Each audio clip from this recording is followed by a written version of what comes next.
तो देखिए एग्जाम में एक बहुत बड़ी प्रॉब्लम क्या होती है इस थेल्स थ्योरम के साथ या बेसिक प्रोपोर्शनैलिटी थ्योरम के साथ, वहां पे आता है लिख के ये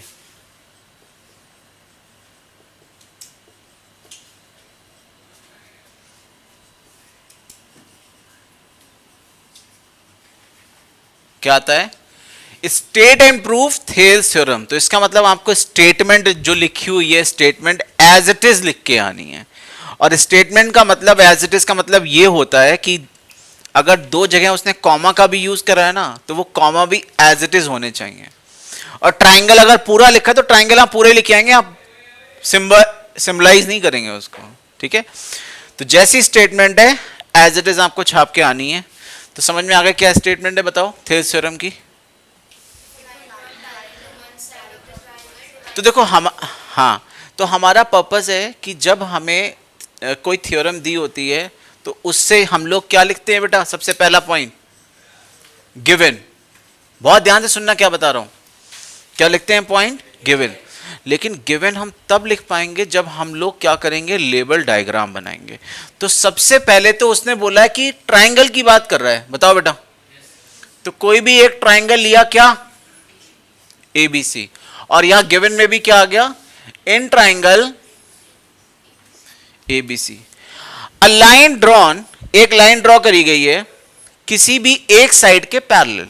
मतलब आप बीसी के पैरेलल एक लाइन यहां ड्रॉ कर दो, एसी के पैरेलल इधर ड्रॉ कर दो, एबी के पैरेलल, और कैसी लाइन ड्रॉ करनी है कि जो अदर टू साइड्स को दो पॉइंट पे इंटरसेक्ट करे। तो ज्यादा ध्यान से देखो, बीसी के पैरेलल मैंने एक लाइन ली है, तो ये लाइन ले ली मैंने, है ना। पैरेलल के लिए हमेशा क्या रखेंगे, एक सिंबल बना के, ठीक है। तो एक लाइन है एम एन जो बीसी के क्या है, पैरेलल। तो गिवन में ये भी आ गया M N parallel to BC.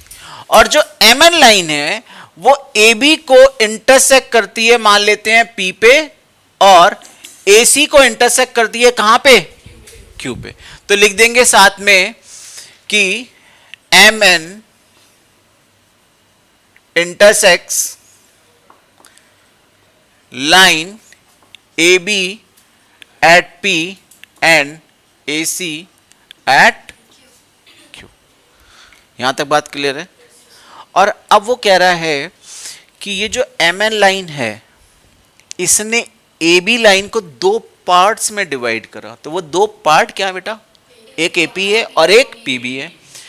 ऐसी इधर ए क्यू है और वो कह रहा है कि ये दोनों पार्ट के जो रेशो हैं वो इक्वल होंगे, ठीक है। तो यही हमारा क्या हो गया, टू प्रूफ। क्या हो गया टू प्रूफ, एपी अपॉन ये कौन सी वाली लाइन, ए बी वाली के दो पार्ट, ऐसी एसी वाले के दो पार्ट क्या है, ए क्यू और, तो उनका रेशो भी क्या होगा। अच्छा ये चीज याद रखना कि अगर आपने इधर अपर लिखा है तो इधर क्या आएगा, लोअर। तो इधर भी क्या आएगा, पहले अपर और फिर क्या आएगा। सपोज किसी बच्चे ने गलती से पहले लोअर और फिर अपर लिख दिया, तो आप क्या कर सकते हो, इधर भी लोअर पहले, ठीक है। क्योंकि हम समझते हैं अगर मैंने इधर रेसिप्रोकल करा तो इधर भी रेसिप्रोकल करने के बाद वो चीजें क्या रहेंगी, इक्वल, ठीक है। क्लियर यहां तक। तो ये प्रूफ करना है। अब समटाइम्स हमें जरूरत होती है किसकी, अभी पता नहीं इसमें जरूरत पड़ेगी या नहीं पड़ेगी, और उसके बाद हम लोग क्या करते हैं, प्रूफ। तो एक क्लियर हिंट है कि अभी तक की सिचुएशन के अकॉर्डिंग की ये लाइन इसके पैरेलल है, दूर दूर तक कोई हिंट नहीं है कि ये दो जो साइड है, जो नॉन पैरेलल साइड्स थी, उनके रेशो कैसे इक्वल आएंगे, कोई हिंट नहीं है। तो ये अकेला पूरी 10th क्लास की सिमिलर ट्राइंगल में एक अकेला तुम एज ए क्वेश्चन समझ लो, एज ए थ्योरम समझ लो, जिसका कोई सिर पैर नहीं है प्रूफ करने के लिए कि तुम्हें अपने आप ऑटोमेटिकली वो हिंट आ जाए। ऐसा इस क्वेश्चन में बिल्कुल नहीं होता है। बाकी इसके बाद हम जितने क्वेश्चन करेंगे, जहां जहां करेंगे, आपको एक कोई ना कोई हिंट हमेशा रहेगा, बट अगर ये आपने पहले से नहीं कर रखा है तो इसका कोई दूर दूर तक क्लू नहीं है कि ये ऐसा क्यों करा गया, बट एक बार कर लोगे तो फिर कभी भूलोगे नहीं, ठीक है। तो वो क्या चीज़ है, तो इसमें जो दो कॉन्सेप्ट बहुत इंपॉर्टेंट यूज होंगे, पहले मैं वो कॉन्सेप्ट डिस्कस कर रहा हूं, फिर मैं उस पर आऊंगा, ठीक है। तो एक कॉन्सेप्ट तो इसमें ये यूज होगा, बहुत ध्यान से देखना। ये मैंने क्या लिया है, लाइन सेगमेंट, ठीक है, और इसी के पैरेलल मैंने एक लाइन ले रखी है। तो आप तो ये बात समझते हो कि यहां से अगर मैं परपेंडिकुलर ड्रॉप करूंगा तो वो सारे ड्रॉप्स क्या होंगे, इक्वल। तो अब आप देखो जरा, अगर मैं ये ट्राइंगल बनाऊं या ये वाला ट्राइंगल बनाऊं, ये बनाऊं, सारे एक्यूट एंगल ट्राइंगल है, और हो सकता है मैं ऑब्ट्यूज बनाऊं। अब इसका परपेंडिकुलर थोड़ा सा आउटसाइड जाके आएगा, लेकिन अगर आप सबके बारे में देखोगे, अगर मैं एरिया की बात करूंगा, किसकी, एरिया ऑफ ट्राइंगल की, तो हाफ बेस सबका यही रहेगा, और जो हाइट है, चेक कर रहे हो, सबकी हाइट क्या रहने वाली है, सेम। तो यही एक 9th में थ्योरम थी, area between same parallel, area between same parallel and same base कैसे होते हैं, हमेशा इक्वल होते हैं। समझ में आती है बात। तो जितने ट्राइंगल्स दिख रहे हैं, चाहे वो एक्यूट हो चाहे वो ऑब्ट्यूज हो, सारे एरिया ऑफ ट्राइंगल क्या होंगे, सेम। यहां तक बात समझ में आ गई। चीजें इसी बता दी कि एरिया ऑफ ट्राइंगल होता है हाफ बेस इनटू हाइट, और दूसरी क्या चीज बता दी मैंने, से area between same base and same parallel क्या होते हैं, सारे इक्वल होते हैं, ठीक है। यहां तक बात समझ में आ गई। अब जरा ध्यान से देखिए कैसे, तो इसमें एरिया यूज होगा, है ना। तो हमें इसमें एक बहुत प्यारी सी कंस्ट्रक्शन करनी है, और कंस्ट्रक्शन मैंने आपको बताया है सिमिलर ट्राइंगल में कैसी होनी चाहिए, एक एप्रोप्रिएट। तो कैसे एप्रोप्रिएट है, जरा ध्यान से सुनना मेरी बात। मैंने क्या करा है, क्यू से एक परपेंडिकुलर ड्रॉप करा, किस लाइन पे, एपी, यानी कि इसका नाम दे दिया मैंने के, क्या नाम दे दिया, के। तो क्या बता रहे हैं, ड्रॉ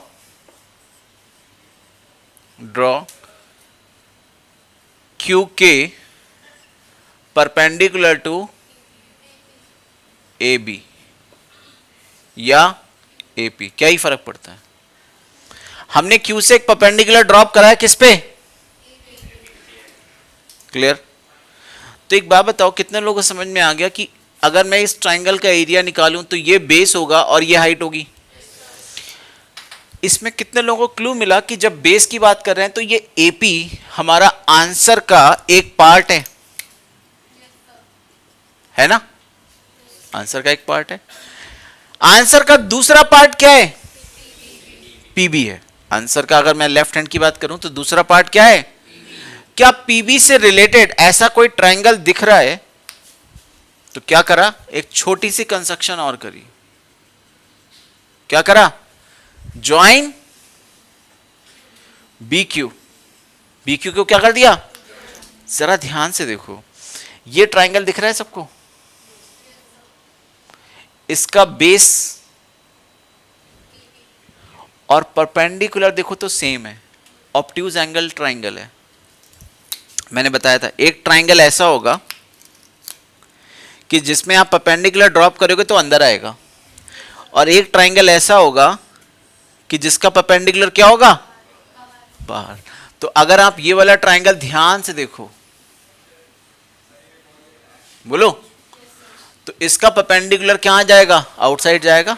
लेकिन अगर मैं बेस इतना ही लूं बीपी और हाइट ये वाली लूं तो एरिया यही वाला कैलकुलेट होगा। तो तुमने ध्यान से देखा, जो हमारा क्वेश्चन का लेफ्ट हैंड साइड है एपी और बीपी, वो दोनों ही आ सकते हैं अगर मैं ट्राइंगल ऑफ एपी क्यू और ट्राइंगल ऑफ बीपी क्यू की बात कर लूं। बोलो, तो जरा देखिए मैं क्या लिख रहा हूं प्रूफ में, area of triangle AP Q over area of triangle BP Q is equal to half base ऊपर वाले में एपी और हाइट नीचे वाले में बेस और हाइट, और यहां पे लिख देना वही चीज कि एरिया इज इक्वल टू क्या होता है, हाफ। कमाल देखो क्या हुआ, हमारे पास आंसर का लेफ्ट हैंड साइड मिल गया, हमको मिल गया है। अब अगर तुम आंसर का राइट हैंड साइड देखो, हमें लाना है ए क्यू, जरा ध्यान से देखो ए क्यू क्या है ये, और फिर लाना है हमको क्या, क्यू सी क्या है ये। इसका मतलब मेरे को एक कंस्ट्रक्शन ये डालनी पड़ेगी, बोलो। तो ड्रॉ क्या, पी एल परपेंडिकुलर टू ए सी, बोलो ए सी बोले या ए क्यू बोले, और ज्वाइन क्या करना पड़ेगा, अब ज्वाइन करना पड़ेगा, बोलो पीसी को ज्वाइन कर दो। और समझ गए होंगे कि अगर मुझे इस ट्राइंगल का एरिया निकालना है तो ये बेस और ये हाइट, इस ट्राइंगल का एरिया निकालना है तो ये बेस लेंगे और ये वाली, ठीक है। तो अब जरा देखो क्या लिखने वाले हैं, एरिया ऑफ ट्राइंगल अगेन एपीक्यू, पहले भी एपीक्यू था, अभी भी एपीक्यू है, लेकिन पहले मैंने बेस ये लिया था, हाइट ये ली, अब मैं बेस ये ले रहा हूं और हाइट, तो ऐसा तो ले सकते हैं। कितना आ गया, हाफ बेस, बोलो नीचे बोलो एरिया कौन सा लेंगे अब, क्या बेटा, पीएल, पीएल। यहां पे अब क्या लेंगे, ट्राइंगल पीक्यूसी, और हाफ बेस कितना, और हाइट अगेन पीएल, पीएल गए, क्या बचा, ए क्यू अपॉन, और ये क्या आ गई इक्वेशन नंबर, इसमें भी हमने क्या लगाया, एरिया इज इक्वल टू। तो क्वेश्चन हमारा सॉल्व हो जाए अगर ये दोनों चीजें हमें इक्वल प्रूफ करनी है। इसका मतलब इन दोनों को इक्वल करने का मतलब क्या हुआ कि हमें दोनों के लेफ्ट इक्वल करने पड़ेंगे, और दोनों के लेफ्ट इक्वल कर दिए तो दोनों के राइट ऑटोमेटिकली इक्वल। इसका लेफ्ट न्यूमरेटर देखो और इसके लेफ्ट का न्यूमरेटर देखो, ऑलरेडी सेम है। ट्राइंगल एरिया एपीक्यू इसमें भी आ रहा है, बोलो, और एपीक्यू ये तो है ही इक्वल। अब क्या रह गया, अगर ये वाला ट्राइंगल का एरिया इस वाले ट्राइंगल के एरिया के, मतलब वहां शेडेड पार्ट देखो, अगर वो ब्लैक वाला शेडेड एरिया, ये वाला ब्लैक शेडेड एरिया इस वाले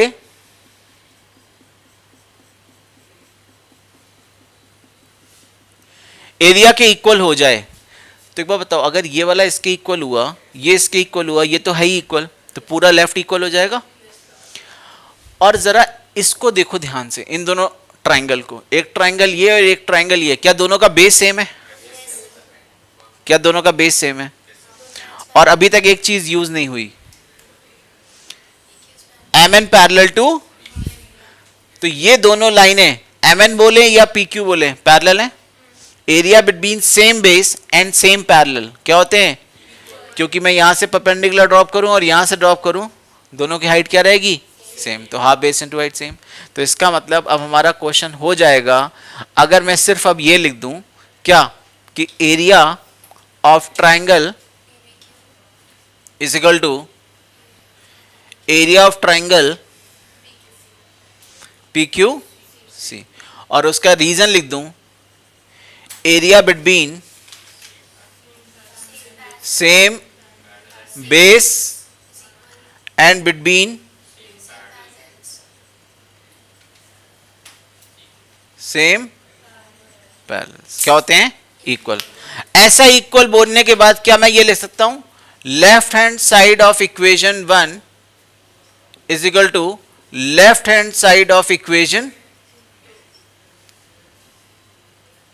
बोलो, दोनों की लेफ्ट हैंड साइड इक्वल हो गई, तो therefore right hand side of equation 1 is equal to right hand side of equation 2, और जरा लेफ्ट हैंड साइड देखो क्या है,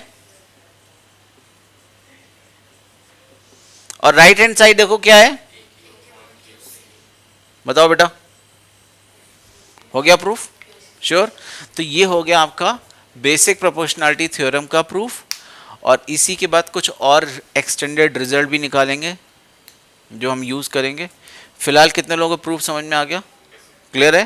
तो छोटा सा काम था कि एक यहां से परपेंडिकुलर, एक यहां से परपेंडिकुलर, इन दोनों को ज्वाइन, ऊपर ट्राइंगल का एरिया अपॉन इधर वाले ट्राइंगल का एरिया, फिर ऊपर वाले ट्राइंगल का एरिया, फिर इधर वाले का एरिया, दोनों में हाफ बेस इनटू हाइट लगाया, परपेंडिकुलर्स दोनों के क्या हो गए? कैंसिल। तो साफ साफ बच गया जो प्रूफ करना है। बस इन दोनों का एरिया इक्वल करने के लिए इनको लिखना ही पड़ेगा, नहीं भी पता तो भी लिखो, लेकिन रीजन वो मैंने बता दिया था। ठीक है, समझ में आ गया? ये नोट कर लो, है ना। सवाल ये है कि एग्जाम में इस थ्योरम का यूज कैसे होगा या इसके एक्सटेंडेड पार्ट क्या, तो वो समझ लेते हैं जरा सब लोग। और आप ये समझो, अब जो मैं तुम्हें समझाने वाला हूं ना,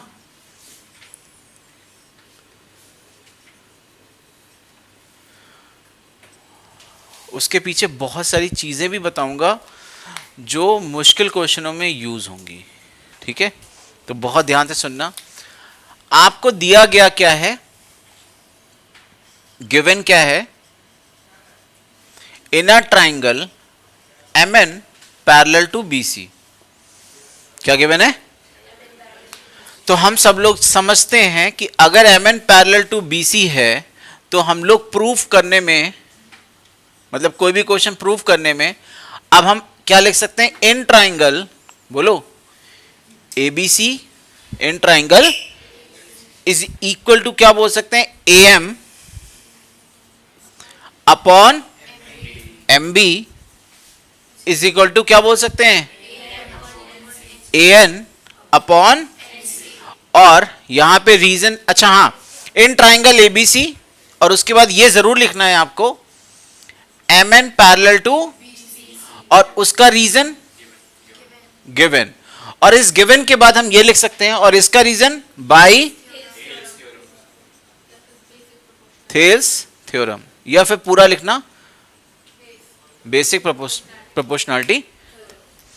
तो पहले बात तो बताओ कि जब मुझे बेसिक प्रोपोर्शनैलिटी थ्योरम लिखनी होगी, पहली लाइन इन ट्राइंगल, दूसरी लाइन कौन सी लाइन? पैरेलल, और तीसरी लाइन जो बचे हुए पार्ट है। यहां तक क्लियर है? श्योर हो? अब जरा एक बात बताओ, बहुत ध्यान से देखना, क्या मैं ऐसा कर सकता हूं?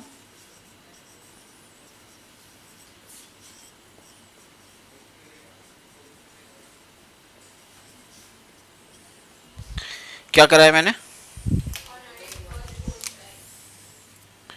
क्या मैं दोनों तरफ 1 ऐड कर सकता हूं? इसमें किसी को शक हो तो बता दो, बोलो। दोनों तरफ 1 ऐड कर सकते हैं, और जादू देखो 1 ऐड करने के बाद क्या हुआ।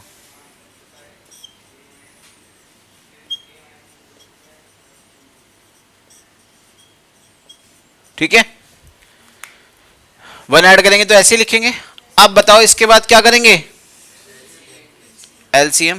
तो ऊपर क्या आ गया? AM प्लस MB, और यहां पे LCM लेना सबको समझ में आता है बेटा?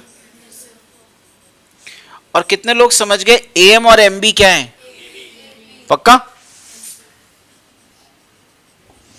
और नीचे कितना? और इधर देखो AN प्लस NC क्या है? AC, और अपॉन क्या?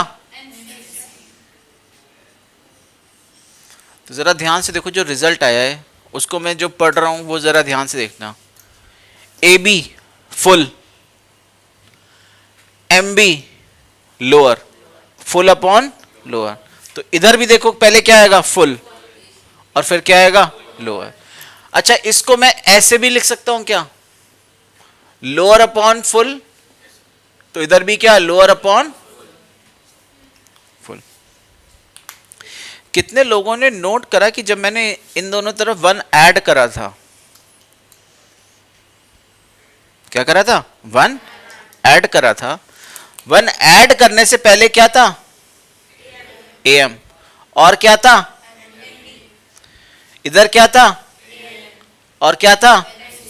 लेकिन जब 1 ऐड करा उसके बाद जो रिजल्ट बचा उसमें से पुराना वाला कौन सा बचा?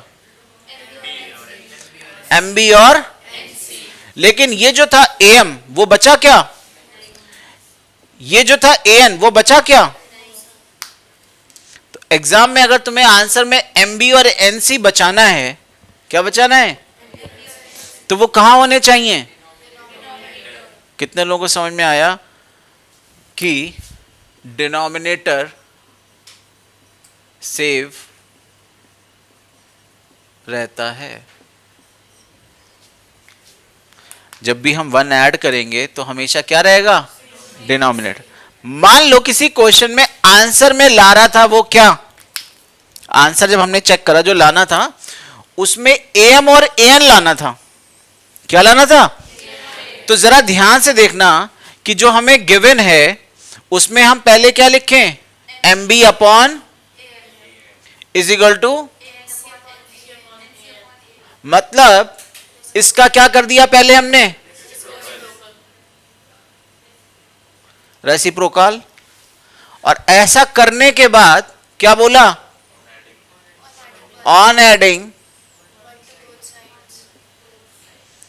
1 बाय बोथ साइड। अब क्या होगा? देखो, MB plus AM plus 1 NC plus AN, बोलो LCM बोलो। तो यहां कितना आ गया? यहां बोलो, यहां बोलो। और बताओ जरा AM प्लस MB कितना? और अपॉन और AC अपॉन। तो अगर यही लाना है तो सही है और इसका उल्टा लाना है तो भी आ जाएगा। इसको भी पढ़ लेते हैं, क्या है? AB पढ़ो, AB फुल अपॉन अपर। इसको पढ़ो फुल। तो ये जो चीज आई है ना, इसका अपना ही क्या है? एडवांटेज। कितने लोग समझते हैं कि इसका अपना एडवांटेज है?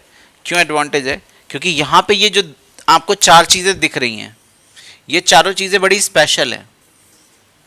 तुम बोलोगे यहां भी तो 4 चीजें थी, वहां क्यों नहीं स्पेशल थी?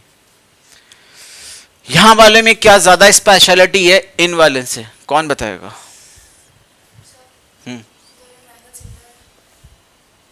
नहीं, ये चीज नहीं बोलो, वो तो बाद में आएगी।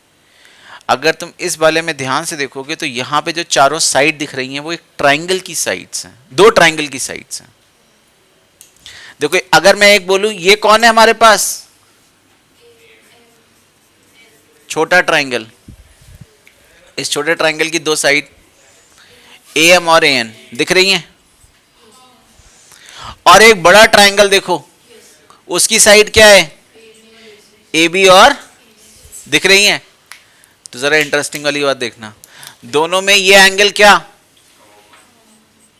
बोलो, ये एंगल दोनों में क्या?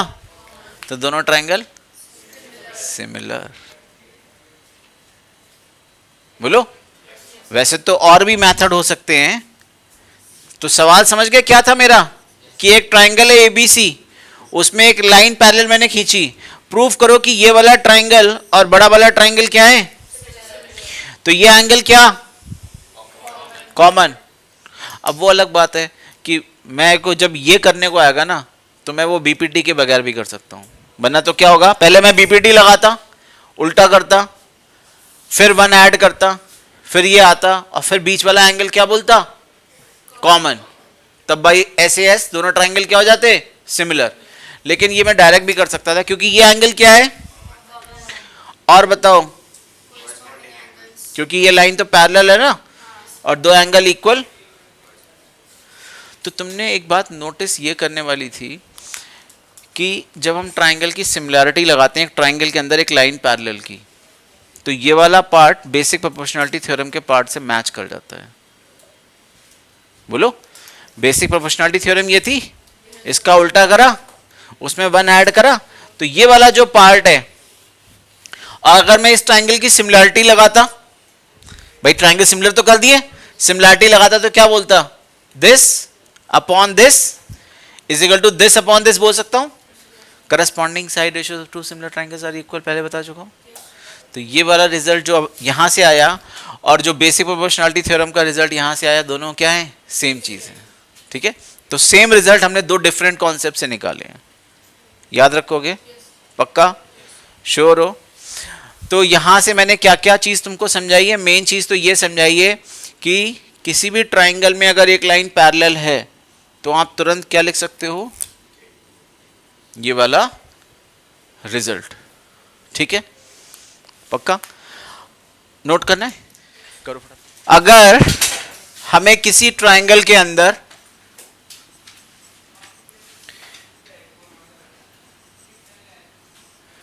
ये पार्ट का ratio AP upon PB given में जाएगा ना, क्या गिवन है, A Q upon Q C. अगर ये गिवन है तो हमें क्या टू प्रूव करना है,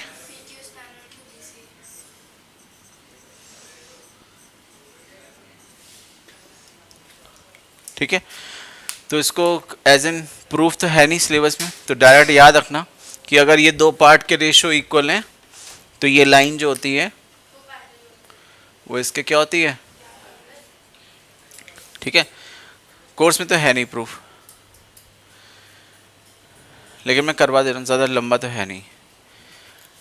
हम मान लेते हैं, इसको पता किस मेथड से करते हैं, ध्यान से सुनना, क्या नाम है इसका, मेथड ऑफ कॉन्ट्राडिक्शन, कि ये इसके पैरेलल है, इसको हम किस मेथड से करेंगे, मेथड ऑफ। तो मान लेते हैं कि PQ जो है वो BC के पैरेलल नहीं है, तो एक बार बताओ, अगर PQ हमने माना क्या है, let PQ is not parallel to, तो कितने लोगों को समझ में आया, इट मीन्स कि there is a line from Q which is parallel to BC। अगर ये पैरेलल नहीं है तो कोई और तो लाइन होगी जो पैरेलल होगी, तो हमने क्या कर दिया, कंस्ट्रक्शन कर दी,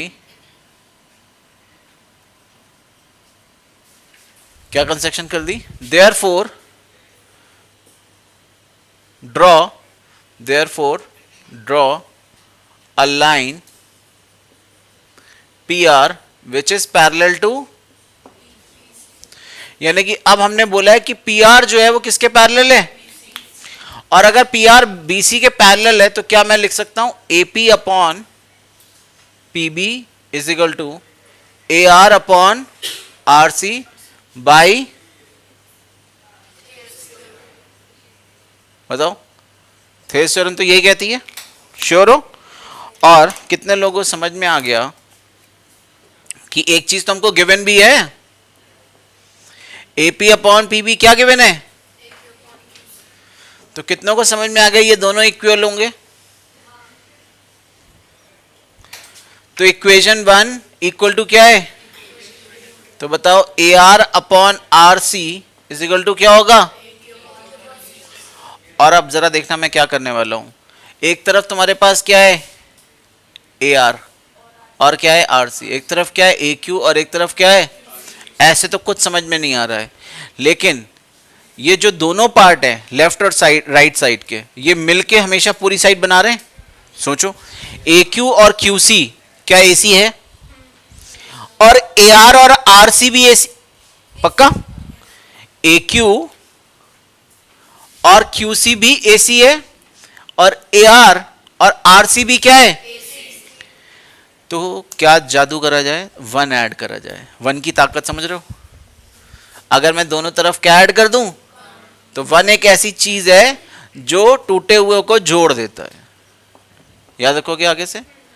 दो टूटी हुई चीजों को, लेकिन कंटिन्यूअस टूटी हुई चीजों को क्या कर देता है, ऐड करो एलसीएम लेके, तो A R plus is equal to A R plus R C कितना हो गया,